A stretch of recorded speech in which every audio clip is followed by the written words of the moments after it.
So the newest Call of Duty just came out and I wanted to buy it. I was planning on purchasing it, so I asked my next door neighbor about it. He had pre-ordered it and has been playing it for a couple of days non-stop. Now, also keep in mind that my neighbor is a 12-year-old boy, and I sort of feel sorry for him. He has terrible parents and they are low-life pricks. They work at this local gas station. I don't even think they care for the child. Anyways, he said it has changed and improved from the last game, which I thought was disappointing, so I decided to purchase it. I started playing it, and the next day I got kinda into the story, but then I switched to multiplayer. I enjoyed that as well, but stopped playing after an hour or so. That night I heard screaming from my neighbor's apartment. Me and a couple of other neighbors went over and checked it out.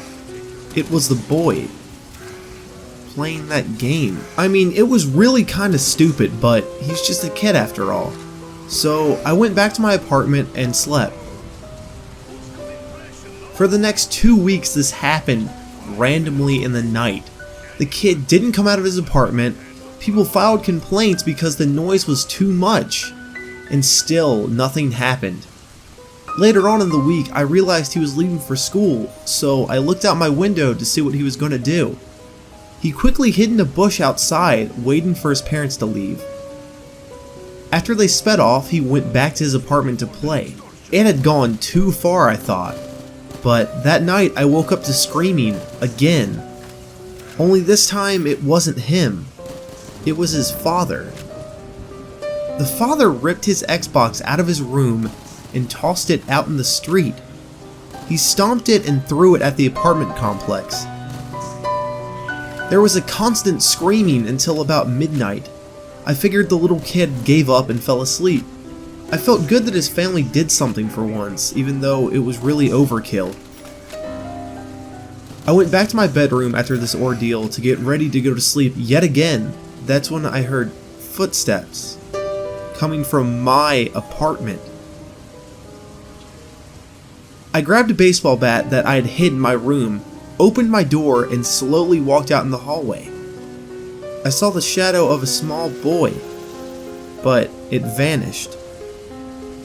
I was really creeped out. I was shaking and scared. This kid, he broke into my apartment to play this game.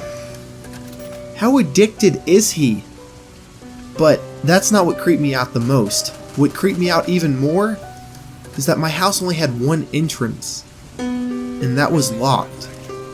None of my windows are able to be opened, so how did he get in? I slowly walked to the end of my hallway and looked left. I cringed my teeth and slowly looked right.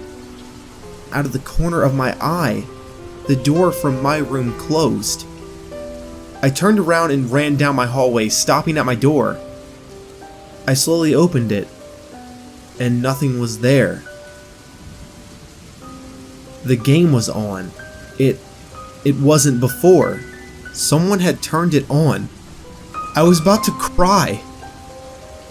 Then there was a flicker in the lights, and I hear a woman's voice say, "It's time to go." Then instantly the lights went off, my TV powered off for a second. Everything stopped. I, as most people would, ran like hell down my hallway, unlocked my door, and left my apartment. The cops were at the apartment complex, and they had 2 body bags out. And the father of the boy was getting arrested. What could have happened? I walked down and asked the police officers what happened.